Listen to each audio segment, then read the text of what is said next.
అందరి praise lord. దేవుని కృపను బట్టి ప్రభుని వాక్యాన్ని ధ్యానించిన కొరకై ప్రభునికి ఒక సమయాన్ని దినాన్ని కూడా ఇచ్చాడు. ప్రభుని స్తుతించి వాక్యాన్ని ధ్యానించుకొని కొన్ని విషయాలు నేర్చుకుందాం.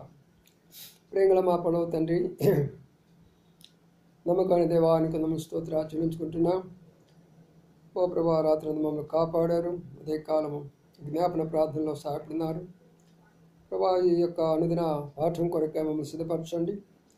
దాసుని అభిషేకించండి. కావలసిన మాటలు అనేకులకి ఆత్మీయమైనటువంటి యొక్క అభివృద్ధి కొరకై, ఆదరణ కొరకై, సమాధాన కొరకై మాటలు దాచేయమని ప్రార్థన చేస్తూ వినివాళ్లకు క్షమాభివృద్ధి కలుగుచేయమని వేడుకుంటూ యేసయ్య పరిశుద్ధ నామమున స్తుతించి ప్రార్థించి గణపరచి వేడుకొంచున్నాము తండ్రి.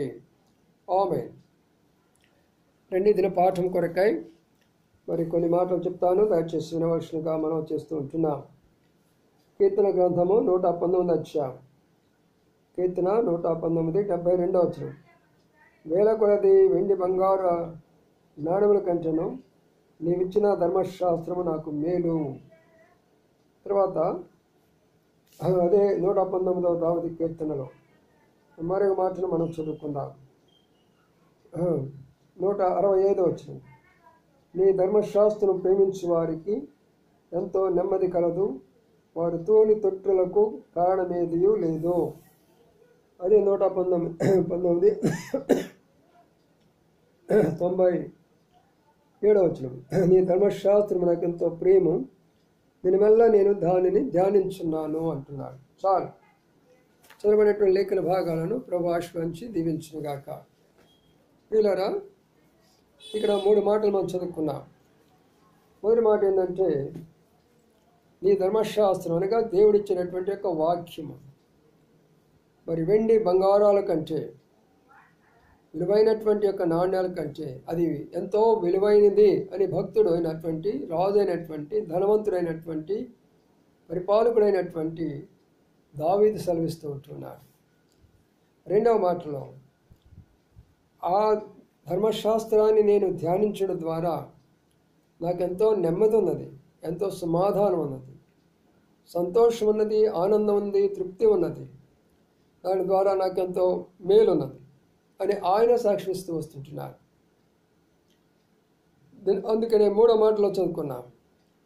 అందుకని నేను దినమెల్లా దాన్ని ధ్యానిస్తున్నాను అంటున్నాడు. ఒక రాజుగా ఉండి ఎన్నో బాధ్యతలు కలిగిన వాడు, ఎంతో మందికి ఎన్నో విషయాలు అప్పగించవలసినటువంటి వాడు, అలాంటి వ్యక్తి దినమెల్లా ఆయన సమయాన్ని దీని కొరకే ఇచ్చిస్తున్నాడంట. అంటే పరిశుద్ధ గ్రంథంలో ఎంత గొప్పతనం లేకపోతేనో మరి ఆ మాటలు రాయబడి ఉన్నాయి. ఒకసారి మనం ఆలోచన చేద్దాం. దీని గురించినటువంటి ఒక విషయాన్ని, జరిగినటువంటి సంఘటన మీ ఎదురు తీసుకొని వస్తాను. అప్పుడు మీకు అర్థమవుతుంది ఈ యొక్క 3 మాటల యొక్క విలువేంటో మీకు అర్థమవుతుంది. అది 1792వ సంవత్సరం. వేల్స్ అనేటటువంటిది ఫారెన్ దేశం. అక్కడ మరి ఇరాన్ ఏంజల్స్ అనేది ఒక గ్రామం ఉంది.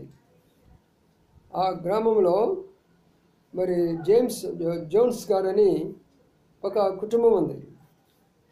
ఆ కుటుంబంలో వాడికి ఒక కుమార్తె ఉంది. అమ్మాయి పేరు మేరీ. వారు ప్రభు నమ్ముకునేవాళ్ళు. ఈ దినాల్లాగా ఆ దినాల్లో బైబిల్ దొరికేది కాదు. ఈ దినాల్లాగా ఆ దినాల్లో చర్చిల్లో సేవకులు ఎంతమంది ఉండేవాళ్ళు కాదు, పాస్టర్లు ఎంతమంది ఉండేవాళ్ళు కాదు. ప్రారంభ దినాల్లో ఈ బైబిల్ గ్రంథాన్ని కొనాలంటే లక్షలు ఖర్చు పెట్టాలి. కొన్ని సందర్భాల్లో 3 లక్షలు, 5 లక్షలు, 7 లక్షలు కూడా అమ్మినటువంటి దినాలు ఉన్నాయి ప్రారంభ దినాల్లో. ఆ తర్వాత 1000 వచ్చినాయి. కొన్ని వేల రూపాయలు పెడితే కానీ బైబిల్ మనకు అందుబాటులో ఉండేది కాదు. ఆ తర్వాత 100 వచ్చినాయి. ఆ తర్వాత నెమ్మదిగా మరి మనకు అందరికి అందుబాటులో ఉండవాలని చాలా తక్కువ రేట్లో వచ్చింది. 1960, 70వ సంవత్సరం మధ్యలో నేను మారుమనసు పొందాను.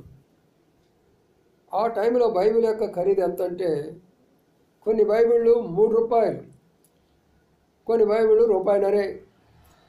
అంటే ఆ రోజుల్లో ఉన్నవారి హృదయాలు ఎలాగుండంటే ప్రజలకు మేలు కలగాలని ఉద్దేశం ఉండేది. ఇప్పుడు వాళ్ళందరూ కూడా మరి దాని కొరకు డబ్బును మరి వందలు 1000 రూపాయలకి 100 రూపాయలు వందలకు చేశారు, 1000 కూడా చేస్తున్నారు. దీన్ని కూడా ఒక వ్యాపారంగా చేస్తూ వచ్చారు. ఆ దినాల్లో ఆ చిన్న బిడ్డ అప్పుడు మేరీ అమ్మాయికి బైబిల్ అంటే చాలా ఇష్టం. అందుకనే అక్కడ చర్చికి పోయినప్పుడు, సండే స్కూల్ చెప్పేటప్పుడు, ఆ మాటలు వింటున్నప్పుడు తను చాలా బైబిల్ అంటే ఇష్టపడుతూ ఉండేది. కానీ చేతిలో బైబిల్ లేదు. ఈ మాటలు చెప్పించుకోవడానికి కొరకు అమ్మాయి మేరీ అమ్మాయి ఏం చేస్తే తెలిసిన, దాదాపుగా 2 మైళ్ళు నడిచి వెళ్ళేది మాటలు చెప్పించుకొని వచ్చేదాని కొరకు. దేవుని యొక్క వాక్యం యొక్క మాటలు చెప్పించుకునే దాని కొరకే 2 మైళ్ళు నడిచి వెళ్ళొచ్చేది. అయితే ఇంటికి వచ్చే చక్కగా ఆ మాటలు, ఆ స్టోరీలు అవన్నీ విని ప్రార్థన చేసుకుంటూ చక్కగా ఉంది. కానీ తనకు ఒక ఆశ, నాకు సొంత బైబిల్ ఉండాలి అని. సరే, ఇప్పుడు ఏం చేయాలా? వాళ్ళు సామాన్యమైనటువంటి కుటుంబమే. అప్పుడు ఒక ఆలోచన తనకు వచ్చింది. వాళ్ళు కోళ్ళ ఫాము లాగా చిన్న కోళ్లను ఉంచుకున్నారు. ఈ కోళ్ళలో నుంచి వచ్చిన కోడిగుడ్లను అమ్ముకుంటారు, దాని మీద వాళ్ళు జీవిస్తారు. కోళ్ళను కూడా అమ్ముకుంటారు, దాని మీద వాళ్ళు జీవిస్తారు. ఆ సందర్భంలో ఆ వచ్చినటువంటి అమ్మినటువంటి కోడిగుడ్లో డబ్బులు కొంత తీసి పెట్టెలో దాచుకునేది. అమ్మినటువంటి కోళ్ళకు కొంత డబ్బు తీసి పెట్టెలో దాచుకునేది. దాచుకొని 6 సంవత్సరాలు అలాగ కష్టపడి ఆ డబ్బంతా సమకూరిస్తే ఒక బైబిల్ కొనేంత స్థాయిలోకి ఆ డబ్బులు వచ్చినాయి. చాలా సంతోషపడిపోయింది. 6 సంవత్సరాలు, 10 ఏళ్ల వయసు నుంచి 16 ఏళ్ల వయసు వరకు అమ్మాయి 6 సంవత్సరాలు కష్టపడి డబ్బును కూడబెట్టేసి ఒక బైబిల్ కొనాలని నిశ్చయించుకుంది.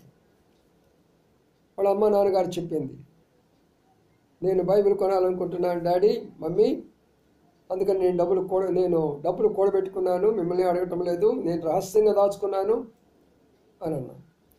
మరి ఎట్లమ్మా? ఇప్పుడులాగా ఎక్కడంటే అక్కడ షాపులు, పుస్తకాలు ఉండే బుక్ షాప్ ఉండవు, చర్చిలు కూడా అంతంత మాత్రమే. అందుకని బైబిల్ కొనాలి అంటే వాళ్ళ గ్రామంలో లేదు, అక్కడి నుంచి మరొక ప్రక్కనున్న గ్రామానికి పోవాలా. అది ఎంత దూరము? 25 మైళ్ళు ఆ దినాల్లో. కిలోమీటర్ కాదు, మైళ్ళు. 25 మైళ్ళు పోను, 25 మైళ్ళు రాను. ఎట్లా? కాలినడకన. 1792 సంవత్సరం ఆ టయాల్లో కారులు కానీ, లేకపోతే ఇప్పుడున్నటువంటి మోటార్ బైకులు కానీ, స్కూటర్లు కానీ, ఆటోలు కానీ లేవు. అయితే ఆ బిడ్డ యవన కాలంలో 25 మైళ్ళు వెళ్ళి ఆ బైబిల్ కొనాలని నిశ్చయించుకొని అమ్మ నాన్నగారితో చెప్పింది, నేను బైబిల్ కొనాలనుకుంటున్నాను డాడీ, మరి ఆ ఊరికి నేను వెళ్ళొస్తాను అన్నా. అమ్మ, నువ్వు ఎలాగెళ్తావు? ఒంటరిగా వెళ్ళాలంటే ఎంత కష్టము. ఇవన్నీ పొలాలు, ఈ పొలాలన్నీ దాటుకుంటూ 25 కిలోమీటర్లు నడవడమా, 20 మైళ్ళు నడవడమా, మళ్ళీ 25 మైళ్ళు మళ్ళీ నడిచి రావడమా? మరి కాళ్ళకు చెప్పులు ఏమవుతాయో తెలియదు కదా అని వాళ్ళు అమ్మ నాన్నగారు వాళ్ళు కొంచెం అమ్మాయికి చెప్పడం మొదలుపెట్టారు. కానీ అమ్మాయి ఏమందంటే, దేవుడు నాకు తోడుగా ఉన్నాడు, ఆయన నాకు సహాయపడతాడు, కాబట్టి మీరు దాని గురించి ఏం చింతొద్దు, దేవుడు నాకు సహాయపడతాడు అని చెప్పేసి ఉదయాన్నే లేచింది. వాళ్ళ అమ్మగారి ద్వారా కొంచెం భోజనము తయారు చేసుకుంది, కొంచెం భోంచేసుకుంది. అక్కడి నుంచి బయలుదేరింది. మళ్ళా బయలుదేరి ఇక ప్రయాణం కొనసాగించింది. కొంత తీసుకొని ప్రయాణం కొనసాగించింది. 16 ఏళ్ల అమ్మాయి 25 మైళ్ళ దూరము. ఒక్కసారి ఆలోచించింది ఎంత టైం బట్టి ఉంటుందో. అంత పొలాల్లో ఒంటరిగా దేవుడి మీద ఆధారపడి ప్రార్థన చేసుకుంటూ వెళ్ళింది. వీళ్ళారా, ఎంత ఆశ్చర్యకర విషయం చూసారా? ఆ తర్వాత సాయంకాలం రాత్రి కల్లా ఊరు చేరుకుంది. అక్కడ ఎడ్వర్డ్ ఫాదరు అని ఒక ఆయన ఉంటాడు. ఎడ్వర్డ్ ఫాదరు ఆ దగ్గరికి వెళ్ళింది. వెళ్ళి, అయ్యా, నేను ఇట్లా పలానా గ్రామం నుంచి వచ్చాను అని అన్నారు. ఏంటమ్మా కారణము అని అన్నారు. నాకు బైబిల్ కొరకై వచ్చాను అని అన్నారు. మరి బైబిల్కి చాలా డబ్బు అవసరం అమ్మా అన్నారు. 6 సంవత్సరాలు నేను దాని కొరకై నేను భద్రపరుచుకున్నాను, మరి 25 మైళ్ళు నేను నడుచుకొని వచ్చాను ఫాదరు అని అన్నాడు. ఆయన చెలించిపోయినాడు, ఆశ్చర్యపోయినాడు. 16 ఏళ్ల యవనస్తురాలు ఒంటరిగా బైబిల్ కొరకై ఇంత ప్రయాణం చేయడమా? అమ్మా, బిడ్డలాంటి దానివి, చీకటైపోయింది. నా దగ్గర అయితే ప్రస్తుతానికి బైబిల్ లేవు. బైబిల్ మన చర్చి ఫాదర్ గారి దగ్గర ఉంటాయి. రేపు ఉదయాన్నే నేను అక్కడ తీసుకొని వెళ్తాను, ఉండమ్మా అని చెప్పాడు. అని చెప్పి రాత్రికి అక్కడే వాళ్ళ ఇంట్లోనే భోజనం పెట్టేసి అక్కడే ఉండిపోయింది ఆ రాత్రికి. కానీ రాత్రి అంతా కూడా మోకాళ్ళని ప్రార్థన చేస్తుంది. ప్రభా, ఇంత దూరం నేను వచ్చాను, నేను బైబిల్ లేకుండా ఇంటికి అక్కడికి వెళ్ళకూడదు ఇంటికి. మరి ఇక్కడ ఈ ఫాదర్ గారి దగ్గర నాకు లేవంటున్నాడు. మరి ఆ ఫాదర్ ఏమంటాడో నాకు తెలీదు. అమ్మాయి భారంగా ప్రార్థన చేసింది, కన్నీటితో ప్రార్థన చేసింది, వేదనగా ప్రార్థన చేసింది. తండ్రి, నాకు ఒక బైబిల్ ఇవ్వమని ఏడ్చి ప్రార్థన చేసింది. ఆ తర్వాత అలసిపోయింది కాబట్టి పడుకొని నిద్రపోయింది. ఉదయాన్నే ఎడ్వర్డ్ ఫాదర్ లేచాడు, అమ్మాయిని తీసుకున్నాడు. అక్కడే అవతల 2-3 లైన్లు దాటిన తర్వాత థామస్ ఫాదర్ అని ఒక ఆయన ఉన్నాడు. ఆయన దగ్గర తీసుకెళ్ళాడు. అప్పుడు చెప్పాడు, అమ్మాయి పలానా గ్రామం నుంచి వచ్చింది ఫాదర్ గారు, 25 మైళ్ళు నడిచి వచ్చింది బిడ్డ. 6 సంవత్సరాలు కొంచెం కొంచెం కొంచెం కొంచెం అందులో మిగిలిచ్చేసి ఒక బైబిల్ కొరకు ఎంత సరిపోయినంత పెట్టుకుంది. బైబిల్ కావాలని వచ్చింది, రాత్రే వచ్చింది బిడ్డ, మరి చీకటి నేను తీసుకొని రాలేదు అని చెప్పాడు. అప్పుడు ఆయన ఒక ఆలోచన పడిపోయినాడు, ఆశ్చర్యపోయినాడు. 16 ఏళ్ళ అమ్మాయి అంత గ్రామం నుంచి బైబిల్ కొరకు వచ్చిందా అని ఆశ్చర్యపోయాడు. కొంత సమయము ఆలోచనలో పడ్డాడు. అమ్మాయి గుండె టక్ కొట్టుకుంటుంది, అమ్మాయికి ఎక్కువగా ఇదైపోతుంది. ఫాదర్ ఏమంటాడో, బైబిల్ ఉందంటాడో, బైబిల్ లేదంటాడో అని ఆలోచనలో పడిపోయి చాలా కలవరంలో, చాలా ఆవేశంలో, ఆతృతో చూస్తూ ఉంటాయి. ఒక 5 నిమిషాలు అయిన తర్వాత, అమ్మా, నీ ప్రయాసం నేను చూశాను, కానీ నేను ప్రస్తుతం బైబిల్ ఇచ్చే స్థాయిలో లేనమ్మా నేను అని అన్నాడు. ఎందుకు అంటే, నాకు కొంతమంది ఆల్రెడీ బైబిల్ కొరకై కొంత డబ్బు ఇచ్చిపోయారు, చెప్పారు బైబిల్ వాళ్ళ కొరకు మాత్రమే తీసుకొచ్చి పెట్టాను అమ్మా అని అన్నాడు. ఆ మాట వింటంతో అమ్మాయికి షాక్ కొట్టేసింది. షాక్ కొట్టేసేసి ఎంతగా కలవరం అయిపోయిందంటే, ఎంత దిగులు పడిపోయిందంటే, కుప్పలాగా కూలి అక్కడే పడిపోయి ముఖాన్ని మీద చేయబెట్టేసేసి పెద్దగా ఏడుస్తుంటున్నది. అన్కంట్రోలబుల్, చాలా ఎక్కువగా, చాలా పెద్దగా, ప్రభువా, నాయనా, తండ్రి, ఏమిటి ఇదంతా అని చెప్పేసి పెద్దగా ఏడవడం మొదలుపెట్టేసింది. ఉన్నటువంటి ఫాదర్లు, అక్కడ ఉన్నటువంటి కుటుంబీకులు వాళ్ళందరూ చెలించిపోయినారు. ఏ ఒక్క క్రైస్తవులు ఇలాంటి విశ్వాసం, ఇలాంటి భక్తి నేను చూడలేదే. ఈ యవనస్తురాలు ఇంత భక్తి, దేవుని యొక్క వాక్యం కొరకు ఎంత ఆశ, ఎంత ఆతృత ఉన్నదా అని చెప్పేసి అమ్మాయిని చూసిన తర్వాత, అమ్మాయి కన్నీరు చూసిన తర్వాత, అమ్మాయి బాధ చూసిన తర్వాత థామస్ ఫాదర్ గారు ఏమన్నాడంటే, అమ్మా, వారిదే నీకు ఇస్తాను నేను, ఏడవగా తల్లి, నువ్వు ఏడవద్దు, నువ్వు ఏడిస్తే నా హృదయం అంతా కరిగిపోయింది, నేను చలించిపోయినాను అని చెప్పేసి త్వరగా లోనికి వెళ్ళేశాడు. ఒక బైబిల్ తీసుకొచ్చి అమ్మాయి చేతిలో పెట్టాడు. ఆ బైబిల్ అమ్మాయి చేతిలోకి వస్తే అమ్మాయికి ఎలాగుందంటే స్వర్గంలో పోయినట్టు ఉండిపోయింది. ఆ దిగులంతా ఎక్కడ పోయిందో, ఆ బాధ ఎక్కడ పోయిందో, ఆ ఏడుపు ఎక్కడికి వెళ్ళిపోయిందో, ఆ వేదన ఎక్కడికి వెళ్ళిపోయిందో, ఆ చింత ఎక్కడికి వెళ్ళిపోయిందో, చిరునవ్వులతో నవ్వుతూ ఉంది. ముఖమంతా కళగా మారిపోయింది, సంతోషంగా మారిపోయింది, ఆనందంగా మారిపోయింది. అప్పుడు వాడికి నమస్కారం పెట్టింది. ఫాదర్ గారు, మీకు నిండా వందనాలండి. ఇద్దరికి చెప్పింది, నా కొరకై మీరు ఎంత త్యాగం చేస్తున్నారు. బైబిల్ తీసుకుంది, వారికి కావాల్సిన ధనం వారి చేతిలో పెట్టింది. తిరిగి ప్రయాణమై 25 మైళ్ళు నడుచుకుంటూ తిరిగి తన గ్రామానికి చేరుకుంది. దేవుడు ఎంత కాపుదల ఇచ్చాడు చూస్తున్నారా? ఈ మాట వింటున్న యవన బిడ్డలారా, దేవుడు మీతో మాట్లాడటం లేదా? ఒక యవన బిడ్డ ఎంత త్యాగం చేసిందో చూడండి. ఆ యవన బిడ్డని దేవుడు ఎంత కాపుదల ఇచ్చినాడో చూడండి. ఇంటికి వచ్చేసారు. ఇంటికి వచ్చిన తర్వాత వాళ్ళ అమ్మ నాన్నగారు చూపించిన తర్వాత అమ్మ నాన్నగారు కూడా చాలా సంతోషించారు, చాలా ఆనందపడిపోయినారు. ఎందుకంటే ఆ దినాల్లో ఒక బైబిల్ దొరకడం అంటే ఎంతో కష్టం. కొన్ని లక్షలు పెట్టినా కూడా దొరకనటువంటి దినాలు అది. 17వ శతాబ్దానిక 1792లో జరిగిన సంఘటన మీకు చెప్తున్నాను. ఇది జరిగిన సంఘటన. అందుకని వారందరూ కలిసి ప్రార్థన చేసుకొని ప్రభుని స్తుతించారు. ఇప్పుడు ఆ బిడ్డను దేవుడు ఆశీర్వదించడం మొదలుపెట్టాడు. ఆ బిడ్డ ఎంతగా చదువుకుందంటే చదువులో ఎదిగింది. స్కూలు స్టడీస్ అయిపోయినాయి, డిగ్రీలు అయిపోయినాయి, యూనివర్సిటీలు అయిపోయినాయి.